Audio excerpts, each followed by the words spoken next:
This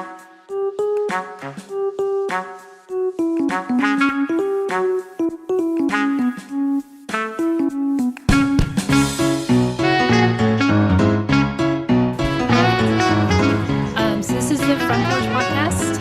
I'm Jessica Alarcon, and I'm here with Justin Parsons and Andrew Escobar from Preemo Media. And they've been producing this podcast for us. And so I told Justin that just wanted to start out with who you guys are, where you came from, how you ended up here in Sacramento, how that journey went for you. We'll start with that. Go for it. Yeah, so, Go for it, dude. hi, my name is Justin. I was born and raised here in Sacramento, mostly northern Sacramento. My family is from the Roseville Antelope area. I grew up most of my childhood in Lincoln.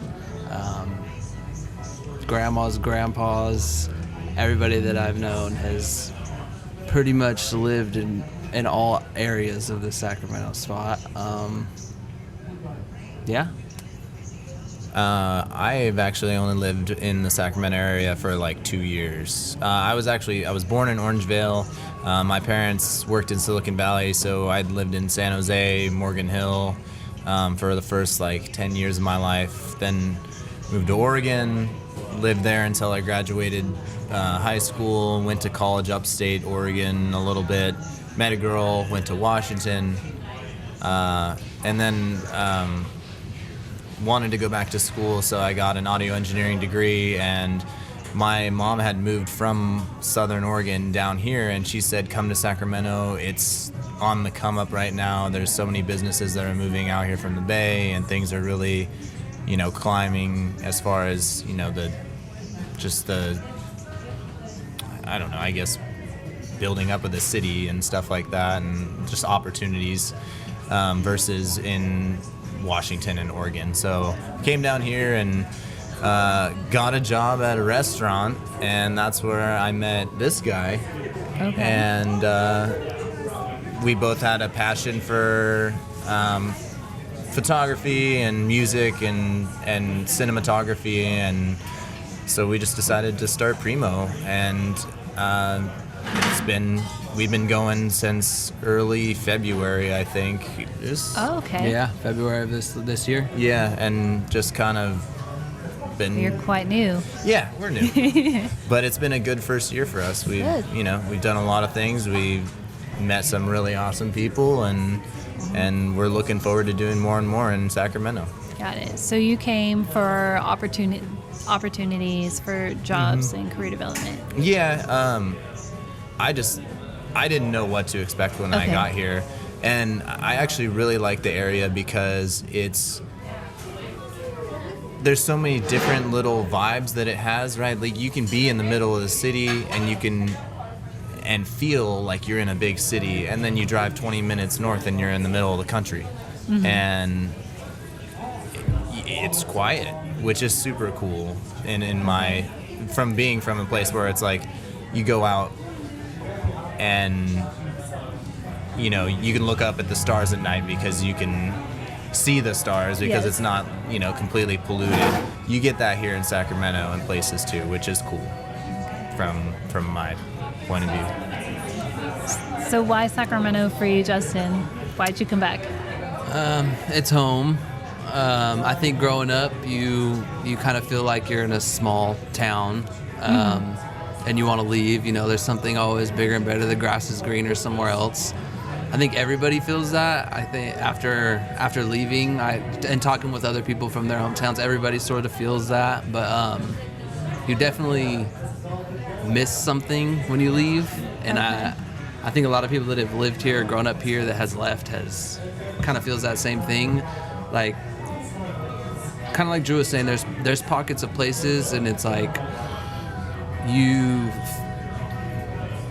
there's like a spirit of excitement to be from here, or just how the mentality of people from Sacramento act is. It's something that can't be replicated. Everywhere else is a little different. We always feel like people from Sacramento, I feel like we always feel like we're bigger than what we are, or however other people look at us. There's a pride And just living here in the last couple of years, there's a pride that Sacramentans, I think, is what it is, right? Is that the term for Sacramentans? Sacramentoites? I don't think it's Sacramentoites, but people from Sacramento and from the surrounding area, there's a pride from coming, from being here and living here, and it's cool. It's infectious, I would say. Okay. Very good. So how did you guys end up here doing this podcast? How did you get connected with Mark? We were actually shooting a music video for a friend, and she lived over here. Erica Ambrin is her name. Yeah. Shout out to Erica Ambrin. Yeah. We're shooting a music video, and Pastor Mark's church was a location that she wanted to shoot. And we were out there shooting one afternoon. We didn't even know him, meet him, come talk to him, ask him if it was okay. But he, I think, was leaving when we showed up. And he asked us what we were doing, and we're like, oh, here we go. We're getting shut down. Yeah, we're about to get chased off he was the like, property right this here. is awesome. You guys film. I want to film something. He's like, do you have a card? And one thing led to another from there, and it's been an awesome relationship. It was kind of lucky, I guess, timing-wise and all that. It's been fruitful since. It's awesome. It was sheer luck meeting Pastor. Okay. Yeah, we just crossed paths, and he was looking for a film crew, and we just happened to be one, so it was cool, and things worked out, and now we've got this podcast going, and it's just on and on, which is cool. All right, very good. What do you think? You both live in Sacramento. I think, Justin, you said you were in Natomas. Where do you live, Drew? I live in Woodland. You live I'm in actually Woodland, a little, okay. yeah, I'm So a you're little further commuting. north. Yeah, I commute in a little bit, and it's a drive for sure. And since they've been doing the work on the highways lately, I'm it's sure. been not awesome driving in. But Just passing the airport is not awesome. oh yeah, the airport. It's always. They need to figure it out there. I'm hoping that's what they're doing. I feel like right a now, lot of our roads need our freeways at least need a little widening. We got a lot more people here. And the traffic is definitely a problem. Having to commute from Oak Park to work out in the Arden area seems to get worse every year. And slower and longer. Yeah, there's too many people getting on at the same time. They need to figure out a way to either have another route that siphons off some of the cars to different major destinations, or just widen the lanes completely, which I'm no city planner, but that would be my best guess. Speaking to kind of what we were talking about earlier, Drew, having the aspect of Sacramento being awesome is like, I feel it's in a location where there's a lot more people on this planet now.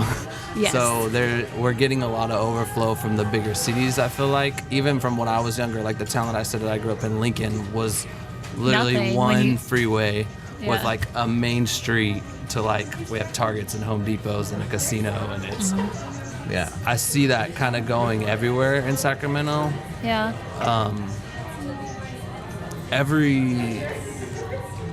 There's a lot of people moving from the Bay Area. We work in a kind of high traffic hotel, one of the newer hotels in the city, and I see a lot of people coming from the Bay Area a lot. A lot of people either stopping and moving from the Bay Area.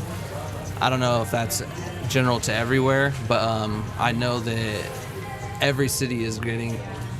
When I say city, every little town is getting a little more populated from when I even remember being little. Like even Woodland, my dad lived in Woodland, so even Woodland is a lot different now that you live there than from when I used to being there little. And that takes a huge effect on all these roads and freeways. I feel like this being a hub and it's a selling point even for being in Sacramento. You could go 2 hours to the mountains into Tahoe, or you could go 2 hours to go to the ocean. Definitely an ideal location. Yeah, and I think it's just gonna go. It feels like a bubble or a hub. Yeah.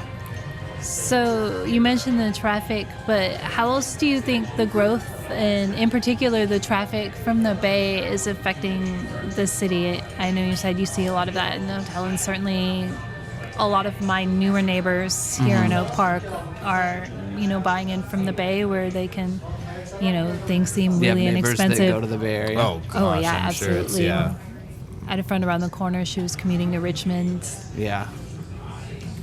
I think people, it depends on who you talk to, I think. Some people are like, what? Yeah, it's super exciting. This town's getting bigger.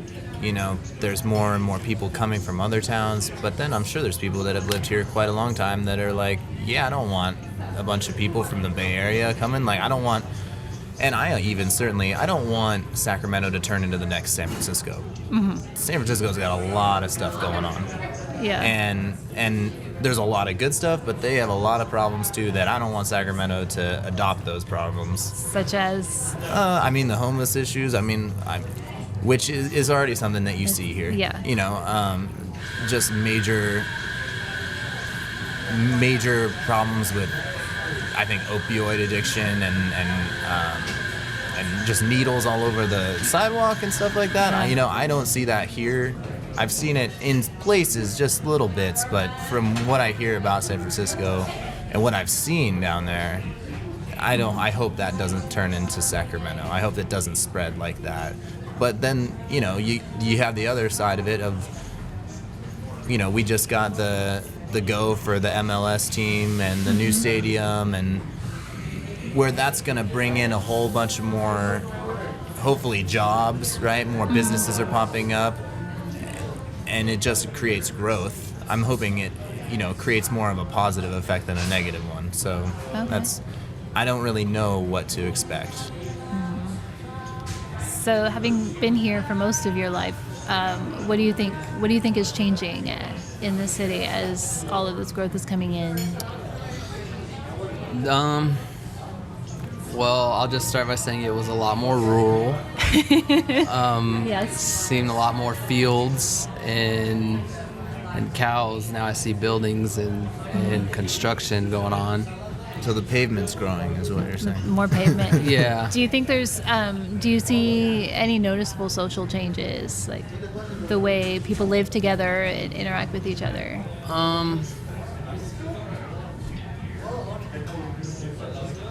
I don't know. It just feels like there's a different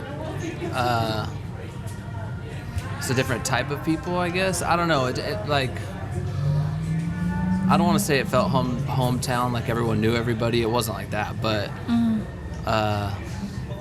it's definitely like more passerbyers. I don't know how to put it into more words. Anonymous interactions, kind of yeah, thing. if that makes sense. It's, but it's different because I like even the people that are from Sacramento. There's a lot of people that I know that like own a business or something like that. They have still their family or community that they outgrow, and there's a lot of people that are in touch with everybody. Sacramento is still a small town in that sense. Like everybody knows everybody if you're out there in the community. But just population is the only word I could put it. There's a lot more people bumping cars now. Got it. So, what things are going on in the city that you think are important or that matter to you? I know I still have a lot of pride in my city, Uh-huh. so I like when we're doing good. Yes. I'm a huge Kings fan, and I'm not just saying that in the sense of basketball. I hold that as just pride for us. Like when I seen what us keeping our team and getting the new arena, which I was happy about in the sports sense, but just in the whole way it changed that area. First off, it seems cleaner because it was a ghost town. I know we're doing the whole waterfront thing. That's all going to change, which I don't know how everybody feels about it. I don't dive into the news like all that much, but I think it's good to see a facelift. I mean, it's going to be different, but bringing in a good energy that kind of felt empty in Sacramento for a long time is good to me. I think. Okay. Honestly, I feel like I'm too new for that. You feel like you're too new? Yeah, for that for that question. I'm sitting back and I'm just observing. As somebody who's I would still say I'm a new person in town. I don't feel like I'm like. I feel a part of Sacramento, but I'm just, I'm observing. I'm looking at what's going on in the city, but to me, it all seems positive, right? Like, to put a new bridge up, or to give the waterfront a facelift, like Justin was saying, and there's nothing wrong with slapping a new coat of paint on some old buildings, and having, again, a little pride for your own city, and saying, hey, like, we need to pick up the trash, we need to make our streets look clean, make our highways look clean. Wide Open Walls does a really good job of that. Yeah, and yeah, put some culture into the city. I think that's super cool, and that's something that I can take pride in, because I love art. I mean, I went to audio engineering school because I was a musician first, and so to see that type of thing welcomed in a city is super cool. Okay. And it makes me want to be a part of this place more. Okay. So do you see, it sounds like, the pride of being a Sacramentan and, having this be your hometown, do you see opportunities for increasing the community and keeping, that hometown family community feel, even in spite of the growth? I think that's up to kind of the people. Are they going to be welcoming to things that are happening, or new things changing, or new people coming in, or would they prefer to stick to how Sacramento has been or feels? It's not, I think, for any one person to say it's going to work or it isn't going to work. It's kind of something that's just going to play out on its own. I will say that I do... myself, I'm excited to see things happen, to see things. I don't want to say change, because it's not changing. It just feels like it's evolving. See, I think it is changing. I mean, everything's changing all the time. Always. The world is changing, Which it should. And yeah, which it should. I mean, we shouldn't still be, living on different sides of the street or whatever, right? Like, we should come together, right? We need to come together. We need to. And welcome the people that are coming in from San Francisco, right? Like, we don't want the same problems to occur, but we need to be open.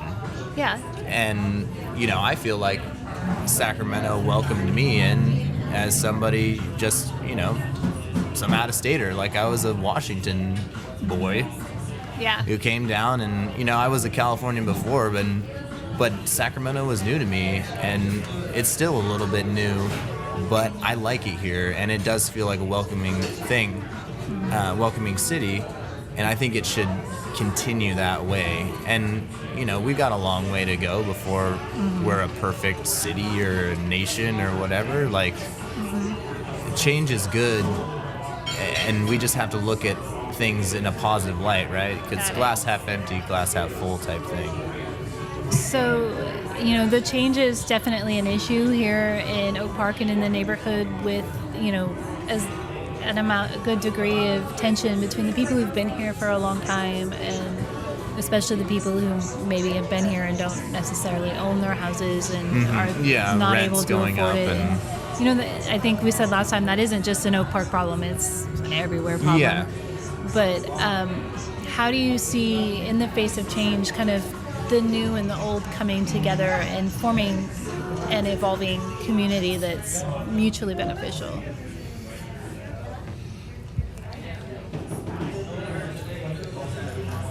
I mean, I feel like, first off, capitalism kind of needs to take a little bit of a step back. I feel like that's a big problem as far as with a problem as far as rent goes, right? Like, do we need to keep increasing the rents because aren't the landlords still making their money? And just because, there's, more people coming in from the Bay, I think that's part of the problem is, people come in from the Bay, and so they're like, oh, well, they're making more money because they commute back there, so we're going to charge higher rent. But the guy that lives right down the street and he works right down the street, you need to give that guy a break, because he doesn't make $75,000 a year working for Google. I think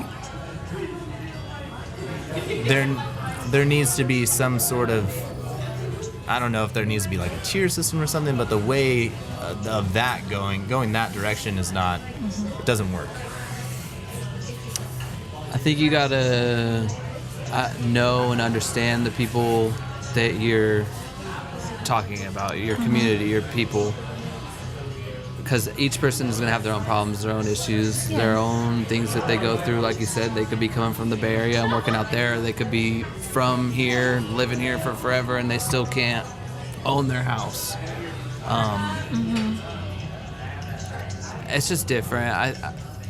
Getting to know, and I think staying connected to your community is going to be the most important thing that you could do as a citizen here, I guess. Just staying in touch with people, because everyone has their own story, their own problems, their own issues, whatever it is, and everyone's gonna be able to answer and deal with those problems differently. Okay. Yeah, I was gonna say I don't know how to solve.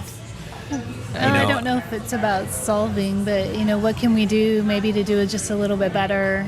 All of us. People who've been here for a long time, or what are some issues? What is an example of issues that you're thinking? Well, I mean, obviously the cost of housing is an issue in Oak Park. I think there are issues of culture and how we understand each other. This is an extremely diverse neighborhood, and I have lots of neighbors who are immigrants, people who've been. And my neighbors next door have been here since the 60s, when it was one of the only places African Americans could afford to buy a home. And then, people who are moving in brand new, paying $500,000 for a teeny tiny little house. Yeah. And finding a way to kind of understand each other and, mix together and live our lives in the same space. I grew up very diverse. My family I'm Hispanic. Okay. My grandma and my grandpa, I should say my great-grandma and my great-grandpa came here from Guadalajara. My grandpa doesn't speak English. I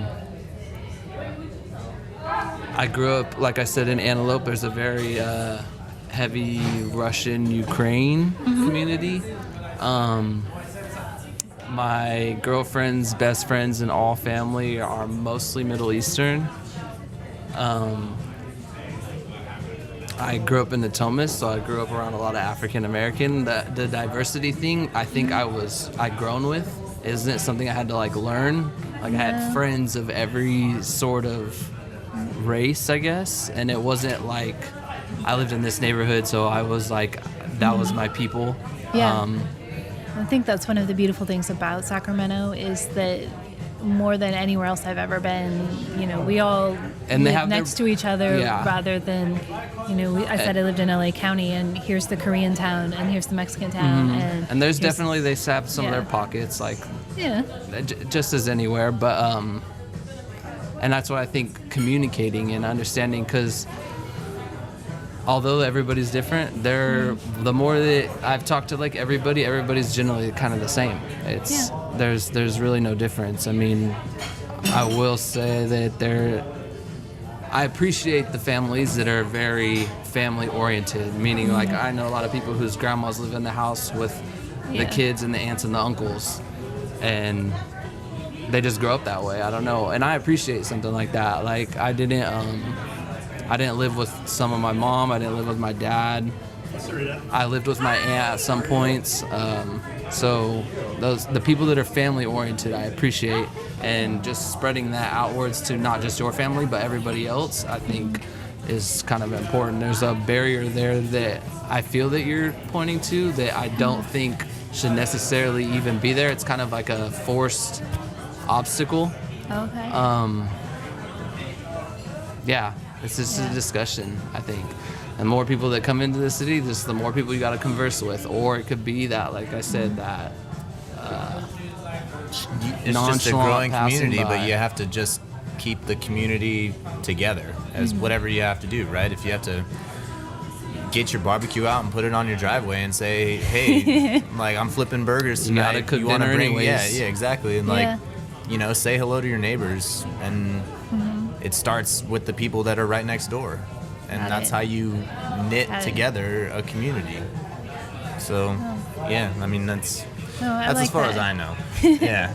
No, I like that, and my husband and I did that for a while. When Mark had asked me about that last time, it's like we should do that again. Yeah. And figure out how to find time to, go out in the front yard and have dinner with the neighbors. Yeah, with some people that, live right next door to you. I remember when I was a kid, I knew my next door neighbor and their son, and, we played out in the cul-de-sac, and I knew the kids down the street, and we'd run around and get in trouble. That's for a kid, and I don't think just growing up, it doesn't have to necessarily be an event that you have to force yourself to do. It's the people that you go to work with. It's the people that you converse with when you go to a coffee shop. It's the people that you pass by when you're working and you meet somebody. The people that you just happen to... The person that's helping you check out and buy your shirt. And the people that all yell at you when you go to the Kings game. Yeah, exactly. Yeah, It could be anybody. Just be connected with people. Be aware of yourself and your surroundings and the people around you, and then try to include. Don't exclude. Don't find a point to where this is why we don't mix. Just ask where we could find common ground. I think that'll help everybody. Yeah. In a sense. Yeah. So, so moving forward with the podcast, I know, we're going to be planning to do this for a while. What do you guys think? How do we use this as a venue to have conversations with people that do that build the community and break down barriers, whether they're real or in somebody's head, or help us to live in an understanding way? I mean, I think a good way to do it is just to keep doing it and keep having more interesting people on here, and people that have things that they want to talk about. Maybe they have issues that maybe they feel completely different than we do, right? Maybe there's some issues that they have with their community that are like, hey, this is what I see, and this is what I think needs to change. And hearing those different opinions and, right, just creating a dialogue, that's... Growth comes from being put in a situation that makes you feel uncomfortable. So I think if you're willing to have those conversations, some sort of progress should be made. Okay. Yeah, at least you start to get an understanding of what's going on in different people's lives. And I think the more people that you talk to personally on this podcast, the more and more people will start to listen, and you'll get feedback from other people in the community saying, oh, you should have this person on. You should get them on because they're doing this in the community, and it really matters to our group of people and our organizations or whatever that's going on in Oak Park and in Sacramento. I think just continuing on is gonna be best for this. Got it. Sure. Briefly before we cut, I just wanted to ask you, where do you see Sacramento going in, say, 5-10 years, or what is a vision that you would like to see? I would like to see, just more of what's good about Sacramento. The thing where people are proud to be from here. That, my husband and I have actually talked about leaving just cost of living and whatever. We have one income, and circumstances are making it look like that's going to stay the same, and I don't know how sustainable that is long term. But, one of the things when we've looked at a couple places, mostly where my parents are willing to retire, a huge thing for my husband, he's also Hispanic, and he grew up out near Davis, and where it was a lot more homogenous, and that was uncomfortable for him. And he likes the diversity and the fact that, everybody whose property is touching ours is a different color from a different place in the world, and that diversity isn't anywhere. Every time we look somewhere, and it's like, oh, everybody in that town's brown, like Mexican, or everybody in this place is white. We've both really become attached to the diversity, been attached to day-to-day being around people who are different than us. It's a value that we have. Seeing that grow and peaceably, there, especially in this neighborhood, that's been an issue that people have felt. We moved here because of the diversity, but the demographics are changing, and that's been uncomfortable for people, and I'd like to see that continue to move in a positive direction, where we can live in peace with each other and understand each other and learn from people who are different than us. I've lived in a bunch of different places, and that this is unique, that part of it, and especially here in my eyes are watering. Here in Oak Park, that's a good thing. That could be a great asset to the community, and it's true of most of the city. Yeah. Right on. Yeah. Well, thank you for having us. We Yes, we thank you appreciate for it. being good sports. I'm probably sure that you didn't come into this thinking, oh, we're going to talk on the podcast. No, we didn't, honestly. Definitely we had didn't no idea Mark's what was really going to be good going about down. surprising people that way. So it was fun, and thank you for Yeah, no, thank that. you very much. All right. Yeah. Thank you.